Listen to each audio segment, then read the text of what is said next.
The essence of boundaries are to protect the individual. You need to be clear with your partner who you are, what you want, your beliefs and values. You set those parameters. They are like basic guidelines on how you want to be treated. To me, I say they ensure that a relationship can be mutually respectful.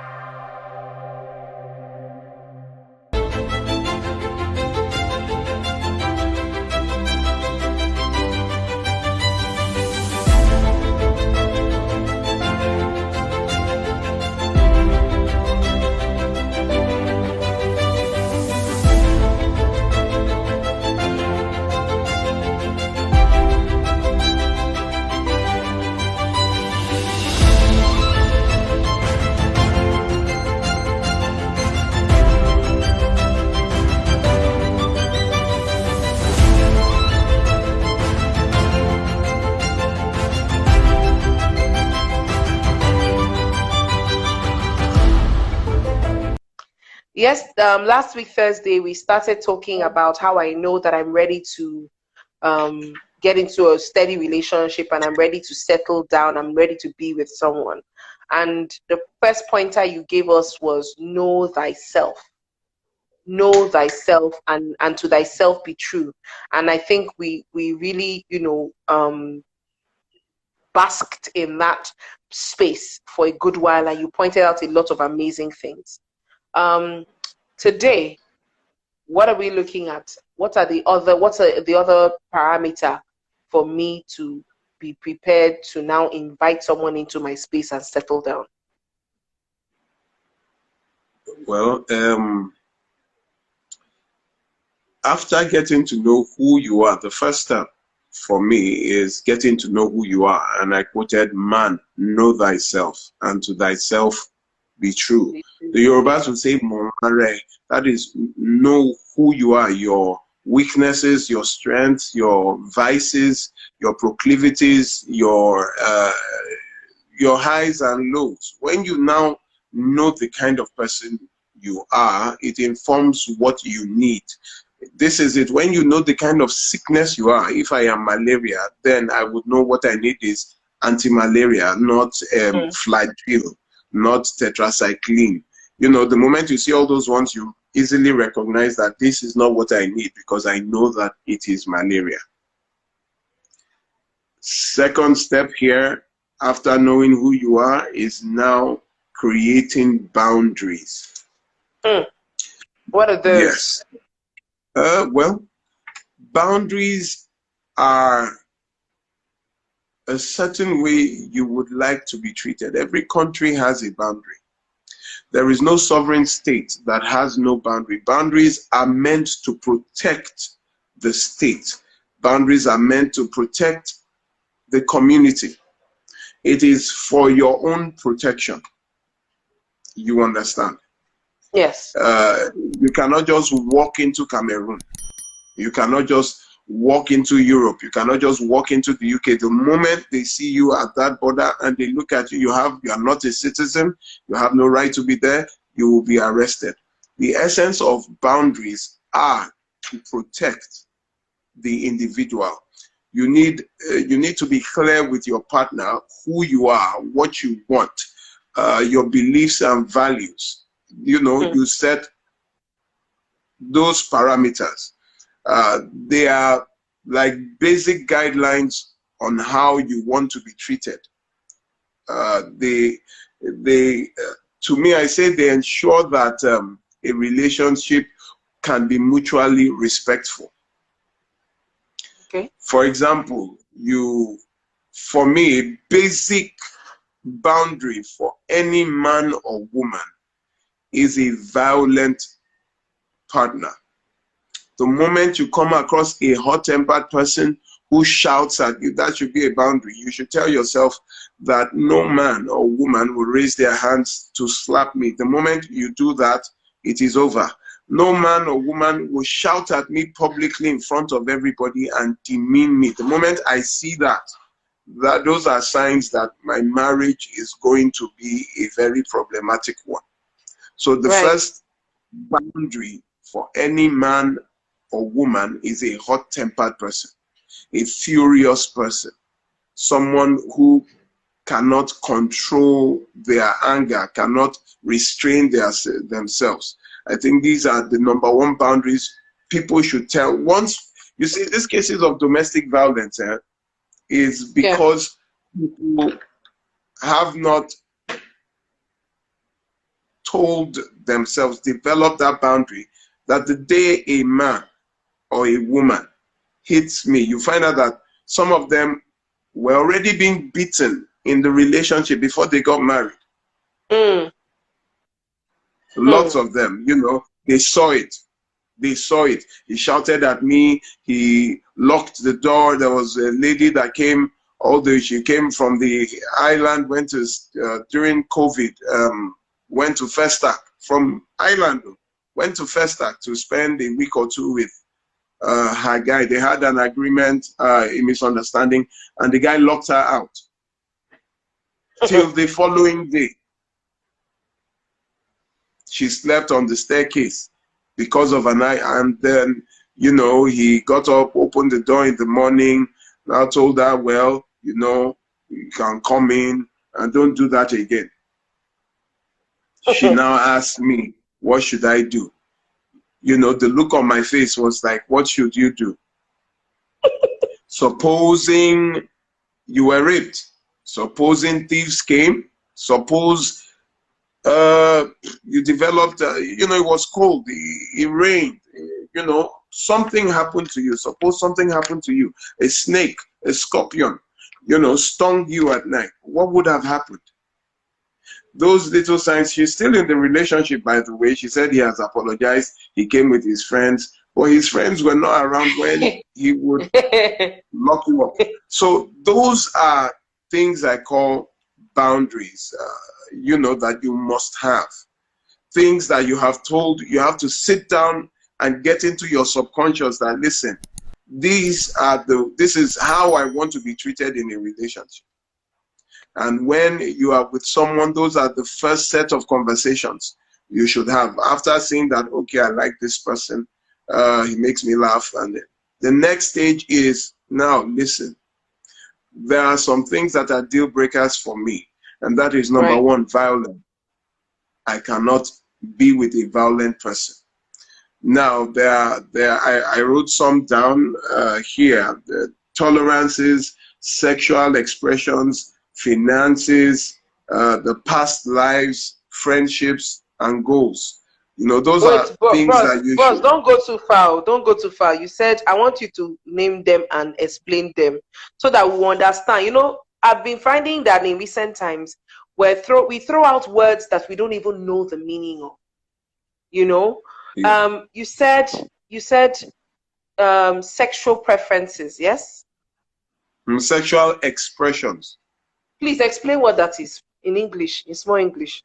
Okay. There are some people that don't like sex. Right. And then they are married to someone who loves sex. How do they balance that? About 3 years ago, 3.5 to 4 years ago, in this same house, you know, a friend of mine came to spend 3 months with me. He had been married for 10 years with 3 children. And he just said he had had enough.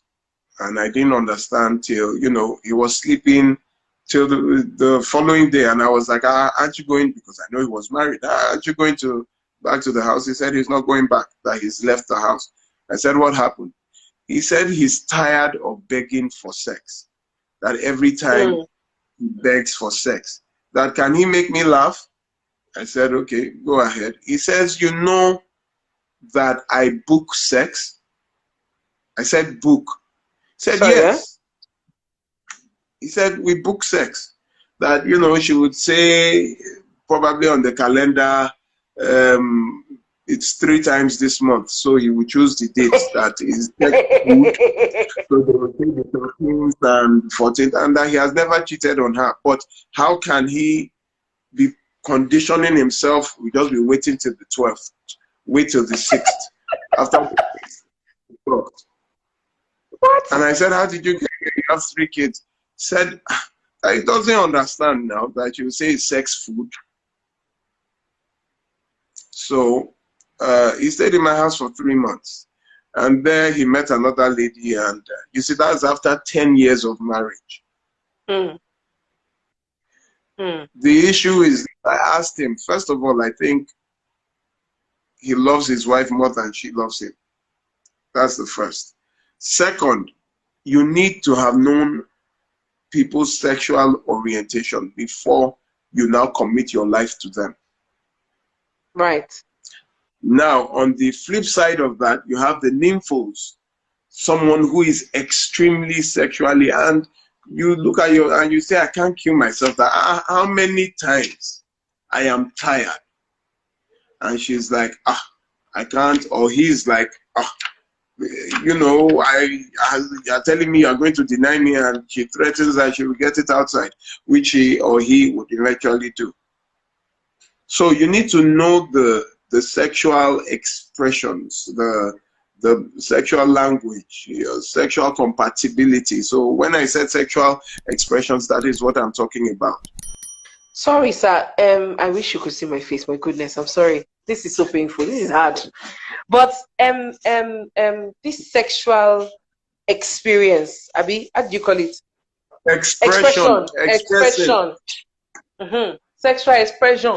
You see, when somebody does not know their sexual appetite, perhaps we're dealing with 2 people who, one is a virgin and the other person is experienced, but maybe mildly experienced. Sorry, you know, it is you and I. We're going to be honest.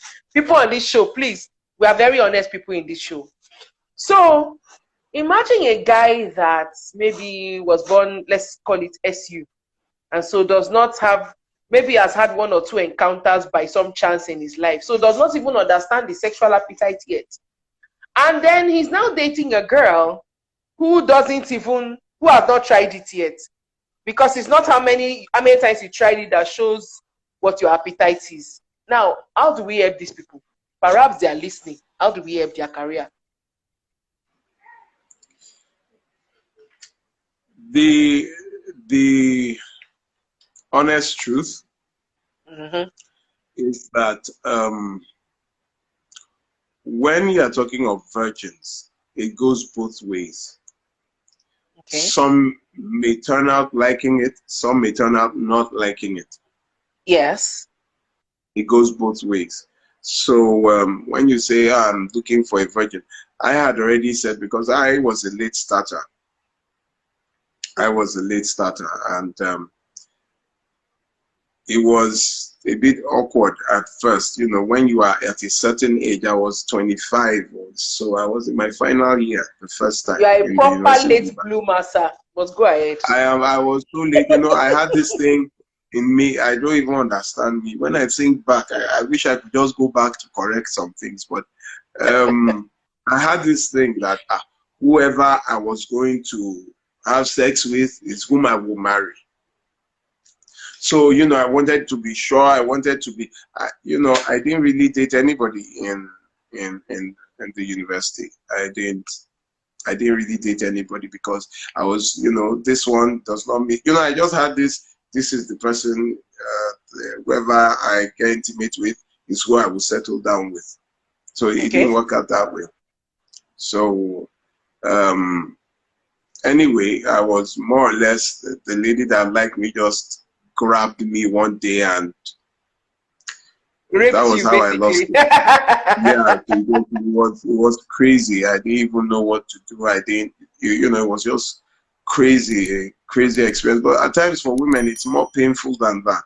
Some, depending, might hate it, that it's so painful, and some eventually would like it. So it's 50-50. And I think that when you say you want to marry a virgin, good, virtuous, but it's not all about sex. Character might be the, I can be a hot-tempered virgin. I could be a narcissistic virgin. At the end of the day, so, but just know your sexual preferences and have a accept conversation both. about it. You have to have a conversation about it. You must know what you expect. She must know what you expect. You must know what she expects. And then, you know, there is a healthy, when both of you agree, there is a healthy, you are sincere. Yeah. Okay. So, you talked about sexual experience. Oh, sorry, expression. Let's go to the next one. What's the I other think one? someone is asking you a question. Is it honeybees? Can we ask or relationship questions? Yes. Honeybees, you can ask. Please, this conversation is for all of us. We are all learners. So ask a question, put it there. As soon as you see, you put it there, you know I will put it up. I will raise it for him. I'll raise up my hand. Sorry, you can't see my hand. I'll raise up my voice. And then he will tell us. So what's the next thing on your list after the sexual let me, I was writing a script, you know, like a Nollywood movie, you know, I wanted to animate it so that people would understand better. Establishing boundaries. Now, I would do like healthy expectations, unhealthy expectations. Healthy expectation, number one, feeling responsible for your own happiness. Unhealthy expectation, feeling incomplete without your partner. When someone, you know, if she's not here, I'm not complete. If he's not here, I'm not complete. You have to know that you are complete and you shouldn't depend on somebody. Some people depend on their partners for everything, even to feel good. Sure. And when the person can't meet it, it goes with, you don't love me anymore. Healthy expectation. You know, these are things that you should discuss, like friendships exist outside of this relationship. I have friends. You realize that this relationship is not going to end my friendships with people. Absolutely. The unhealthy expectation is relying on your partner for happiness. That is, no, it's me and you, to the exclusion of others. So if you tell this kind of person, I want to go and see this, I'm going to the movies with that, there comes a resentment, you know, like, why? What are you going to do with him? Why can't you do it with me? Why can't you do it with me? So do you get what I'm saying? Yes, but the challenge with that is, and again, and this is so important because a lot of people have gone through this at one point in time or the other, is a case where a woman, for instance, let me use a woman because we're always the ones that they can come on and accuse like this. Hey, Kafayat is here. Kafi the baby, welcome. So, so in the we can't see you guys now. Sorry, don't be angry. Don't worry. She will join us and she will do IG live too one day. Actually, Kafayat and I have a thing coming up. Let's commit ourselves. Sunday, we'll tell you about it before the weekend is up. So, in a case where a lady has too many, in quotes, a lady is closer to guy friends, right? Where do you find that balance of, you can have friends, but I don't want, because I've seen where I've had guy friends and a guy will say, oh, you cannot have guy friends. I don't like, it makes me uncomfortable. How do you address that in a relationship?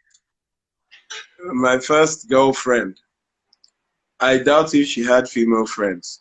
Everybody was a guy. I mean, you see her and like 7 guys. And as you are high-fiving, they are chopping knuckle. But you should date people that are secure, not insecure people. By the time, it bothered her that I wasn't bothered. In fact, that was one of the things that led to our breakup. She said, if I am not a jealous person or possessive. Maybe I do not love her that much. And I'm like, I don't even ask questions. I just greet everybody. And, you know, a lot of times when I go over to her place, you know, she's probably outside chilling with guys from the hood or something. And I just greet everybody and is Momsy in? And I'll just enter. Usually maybe I'm coming from work, I'm hungry. I just go in and eat something. And she will come and, you know, there was a time I was there and the guys were excusing themselves and she was telling them that, is it because media doesn't send, you know, all of you that you are leaving because he's here? And then, you know, one day she blurts it out that she doesn't think I love her, that, you know, I see her with guys, I'm not even moved. I said, I can't be chasing, who is this one? Who is that one? But it's because I trust you. I trust that you won't do anything. But the moment I now start feeling like not trusting you, who is this, who is that, that means this relationship is over, because I will not, once trust is gone, all is gone. But why should I be checking you out? Who is this one? Who is that one? They are your friends. You've known people before you know me. So it happens with possessive people, jealous people, which basically both of them are insecure people. Insecurity is what now starts making you, this one is your friend, that one, I don't want you to be with that one. Please. But isn't there also a case where, or isn't there a chance that someone can actually, number one, that you can actually have bad friends, and so I'm somewhat looking out for you when I say, oh, I don't like that friend of yours, and I don't like this friend of yours. Now, that is, you know, I was telling you the difference between suspicion and fact. True. Now, when someone is suspicious, the person hasn't done anything. You just take one look at this person and you're saying, I don't like this. But maybe you're coming and you see the person wrapping weed. Or you're seeing the person, you know, drinking, always smelling of alcohol. Yes, you can say, this guy is always, you know, because it is something you can see. But people that just take a look at, or maybe the way someone dresses covered in tattoos and you're like, okay, is this guy okay? Say, no, he's just like, fine. But the moment you start seeing some inordinate movements, like hugging, there was a time someone told me that the guy hugged his girlfriend and then his hand touched down the bottom and she did not say anything, and when he was going he just tapped her and that is on her backside, and he was like, and he was telling her and she says he's jealous. I'm saying that is not jealousy. It happened right. He's not saying something. He saw it. How can someone touch you on your bottom in front of your, so there's a, so I now told him that, okay, you know what, let us arrange with a girl, a very nice sexy girl, and she would hug the guy and then touch him on his chest, you know, rub towards his nipples and that in front of the girlfriend and take it, you know. It happened, and this girl just walks up and says, excuse me. And he called me and he was that if you see the way his girlfriend rakes for this girl, I said, then that means this equation is not balanced. If she can allow a man to do that, then she should be able to allow a woman to do the same. What is good for you is not always good for Uganda. I'm just saying. Someone is asking a question. Honey Bills is asking a question. It says, thank you, sir. Is it safe to proceed till marriage with a partner who constantly feels like he or she can't measure up to their spouse? Insecurity. No, it is not good to it is not safe. Don't proceed. Stop there.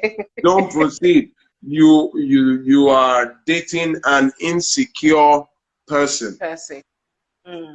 And insecurity lashes out because you see, it grows with the personality.